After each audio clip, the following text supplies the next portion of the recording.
আচ্ছা, আপনার পেট কি সবসময় গুড়গুড় করে? সবসময় একটা পেটে ব্যথা বোধ হয়? কখনো কখনো ক্র্যাম্প হয়? পটি হওয়ার পর মনে হয় যে পটিটা ঠিকমতো হচ্ছে না? বা কখনো খুব বেশি কোষ্ঠবদ্ধতা ভোগেন? বা কখনো খুব বেশি ডায়রিয়া বা আপনার অতিরিক্ত পটি হওয়ার সমস্যায় ভোগেন? সবসময় মেজাজটা খিটখিটে থাকে, পেট ব্যথা করে, মাথা ঘোরে, বা একটু খুব দুর্বল বলে মনে হয়? তাহলে কিন্তু আর দেরি করবেন না। এটি একটি মারাত্মক পেটের রোগ।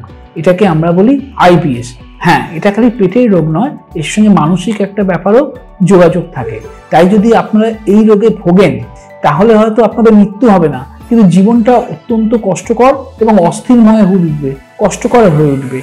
তাই আমি অনুরোধ করব যে যদি এরকম কোনো রোগে আপনারা ভোগেন, তো আপনার আশেপাশে কোনো ডাক্তার বা থেরাপিস্ট বা সাইকিয়াট্রিস্ট বা সাইকোলজিস্টের সঙ্গে অবশ্যই যোগাযোগ করবেন।